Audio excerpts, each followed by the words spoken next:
So now that we're going to refine footings and we have a lot of model elements now populated, it's time to add some color. It's time to make our life easier because the more complicated this gets, the more lines there will be everywhere and the more confusing it gets. So for that, let's go to our Manage tab and head over to Object Styles. And you can put any colors that you like. I'm going to do my own thing. So for walls, I will go with cyan. For framing, because that's the category that my foundations are under, I'll go with green because I feel like those colors pop really well with the black background. And for columns, I'll make those cyan as well. And then for floors, I will make these magenta. Remember, we are not thinking about the 2D aspect of this. We're just thinking about making our life as easy as possible in here, okay? So when we talk about refining foundations, if we look at this wall, for example, these footings down here, I'm orbiting under, we have these two footings that they were placed based on the location of this slab, right? Because they are at the bottom of that wall, of those walls, and those walls are -1 foot from the top of that slab. So the slab was very important in the location of our foundations over here. However, all we did was we extended those footings into the high area, which is this slab over here. So we need to refine these footings, and we're going to actually step them up. So let's just pick one footing and work with it. So I'm going to select this footing right here, and on my Modify Contextual tab, go to your View panel and hit the Selection Box tool.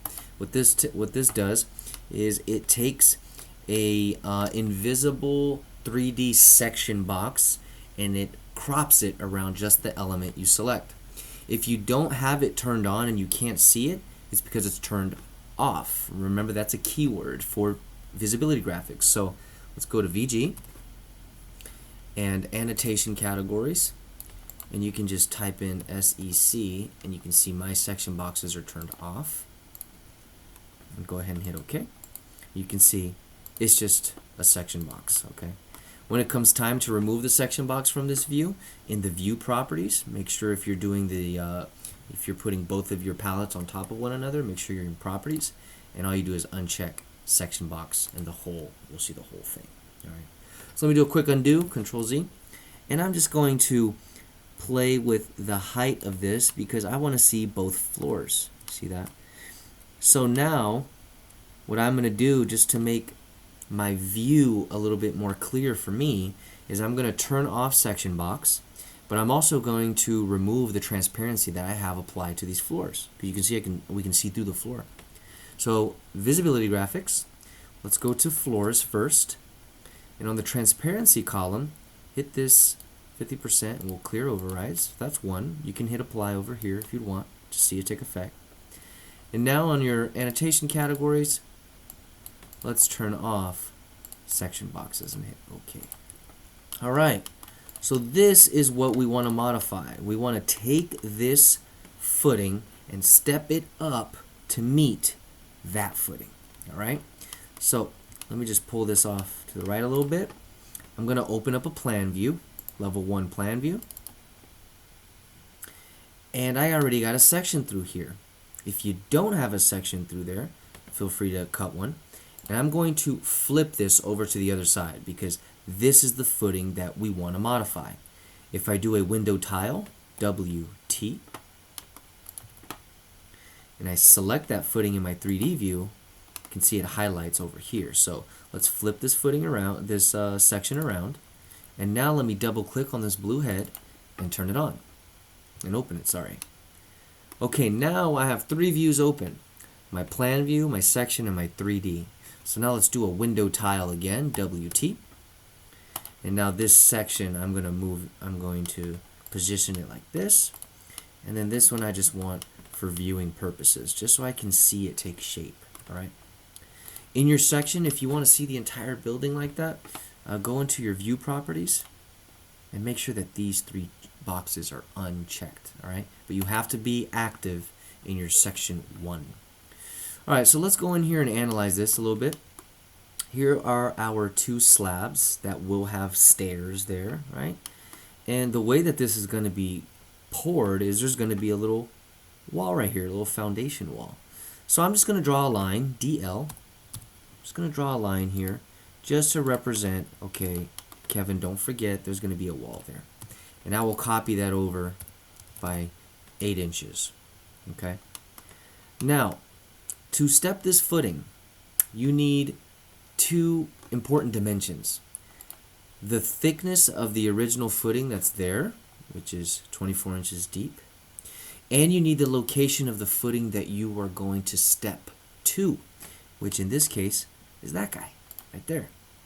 So we already know that that footing is 1 foot below that slab up there. So let's just draw some construction lines. Annotate tab, go to detail line. And now I'm going to draw a line that is 1 foot offset. Okay, you see them in my options bar here. And I'll just go from here to here. It's just a representation right now, okay? Because that's where we need our footing to step to. Now, this is where we begin laying the groundwork. I will assume that this wall that will be here will have the same footing depth as this guy, 2 feet, okay? But what we're going to do is we're going to offset a line from here inside by 2 feet. Everyone has a different version of that step footing. And because we have 2 different foundation systems lining up here, the geometry can be a little different.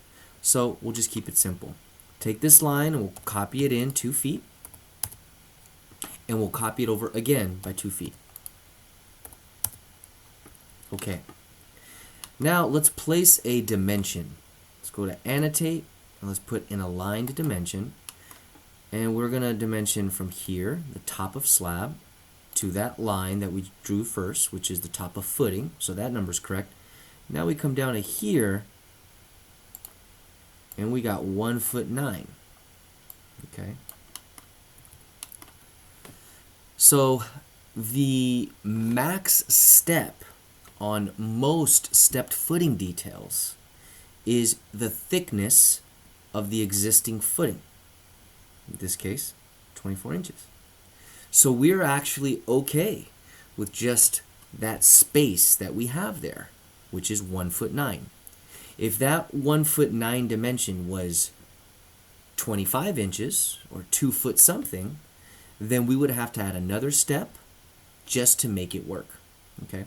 So now that we only need 1 step here, now I can delete this dimension, and we have a couple of lines that we can use as our guides, construction lines. So we offset this one by 2 feet, and now this one is, this one is 4 feet away. So let's just use that 4 foot away, and let's just trim these lines together, TR, like that. Okay, so far so good. And now what we're going to do is do a nice simple copy. So I'm going to take this footing that already exists, and I'm going to copy it up to that corner. So right here, hit this copy button right here. You can grab it anywhere, like that. Okay. All I did was copy it up. I didn't modify it yet. I just have one there. Okay. You can see there is the one that we copied up. See that? All right, now let's keep refining. We need the end of this footing to go to that line. So use your trim single, modify, trim single, select your destination first, your beam second. So there it goes. This beam is going to go to this footing. So if we look at that in 3D, that beam is going to go to the face of this footing. So let's use our trim single again. Modify tab, trim single. Select the face of the footing and select this guy to come back. All right, there we go. And now we need to bring this original one back and create the bottom step. Now, there's something called nominal depth. So remember that 24-inch thickness of this footing that we're modeling is very important. It's an important number. I'm going to draw another construction line, DL. And I'm starting from the corner of the step. I'm going to go up at a 45-degree angle, like that. Okay. And I'm going to extend this line to meet the bottom of this footing. You can extend it like that, or you can use your trim single command, okay? Now I'm going to use the offset command. Modify. Under your modify panel, look for this little button right there, offset. And I want to offset that line by the thickness of this foundation, 24 inches. And I want to offset it down to here. Okay. So far so good. If you want, you can extend this line up just so we can see it. The reason that this line is important is that based on your own company's detail, that tells you how much concrete needs to exist there. So once we extend, there we go. The intersection of the top of your footing and the line that we just offset, that will be the end of your step. So what I'm going to do now is draw another line, DL, from the top of this footing over. Okay.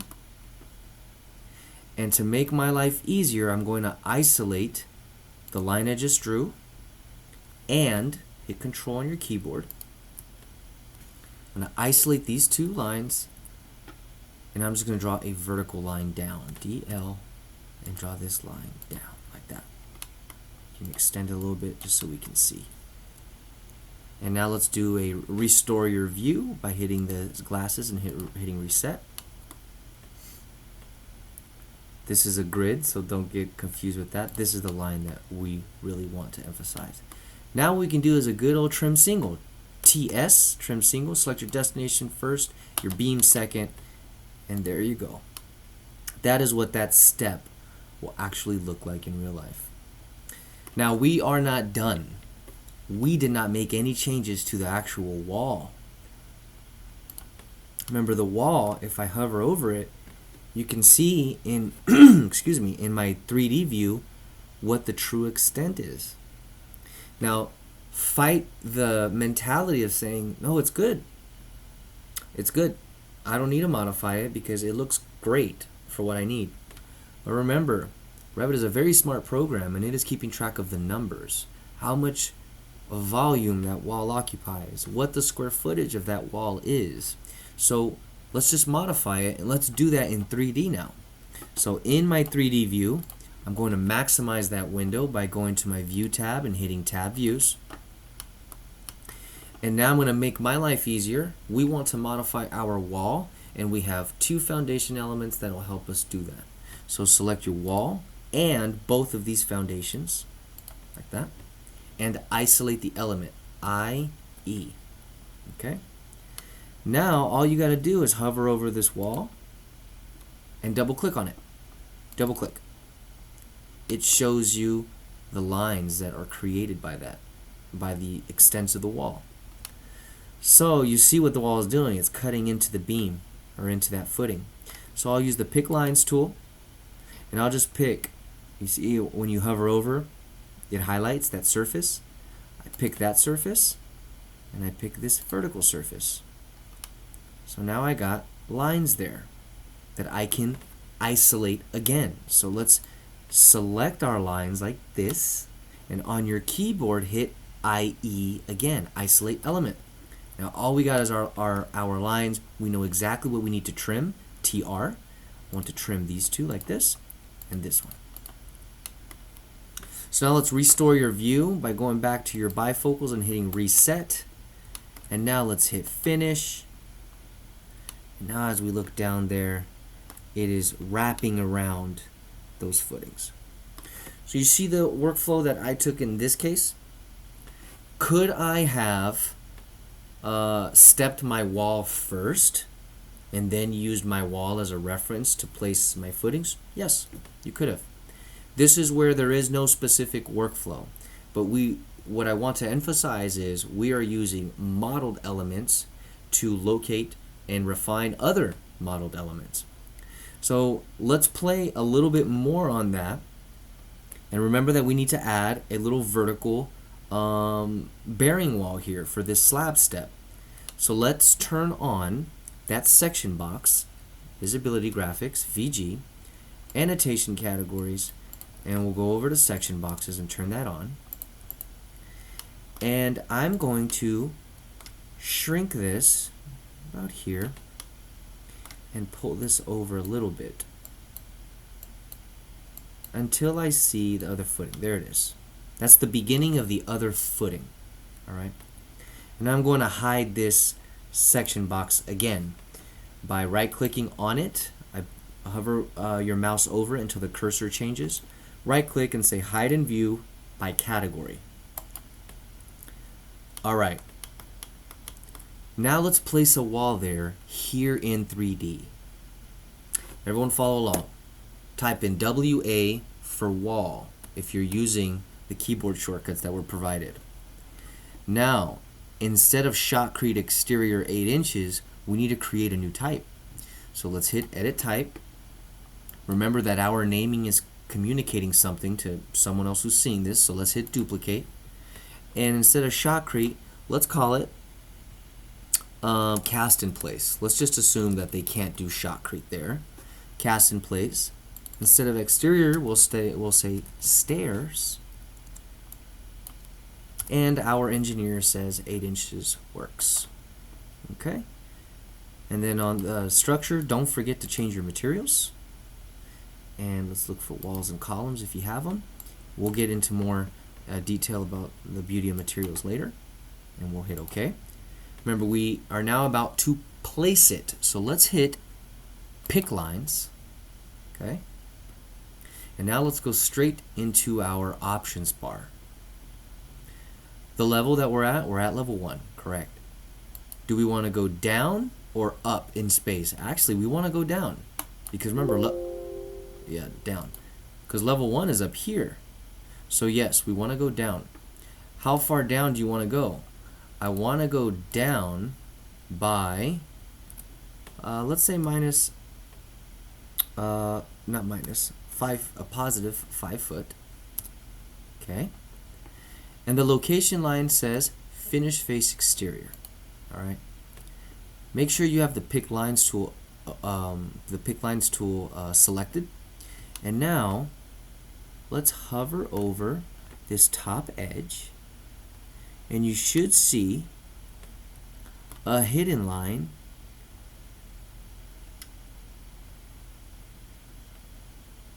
There we go. There is a hidden line that is showing up there, and it's telling me that I'm going to model this wall on that side. So let me just go ahead and hit click, and that's where it put the wall. Okay. So don't freak out yet. We are not done refining this foundation. This is a wall that's going to support this foundation here. So let's just select this wall, and let's say add attach top, the top to this floor. Okay. And we already know that the base of this wall is going to meet at the top of footing. So this is where you can use your align tool. So let's hit AL on our keyboard, AL, select the top of footing there, like that. And now let's go under and select the bottom of wall, like that. Alright, so we're still refining, still looks good. Now my floor has an incorrect sketch. So I'm going to double click on my floor here, double click. There's my sketch, there's my line that's too far in. I'm just going to align it back to the face of wall. AL, select the vertical face of wall and select the line I want to modify like that, and we'll hit finish. Revit is asking, do you want walls that go up to this floor's level attached to its bottom? And it highlighted the wall. Right now I don't want to attach, I want to do everything manually. Do you want to cut out volume from other walls? I want to say no for now.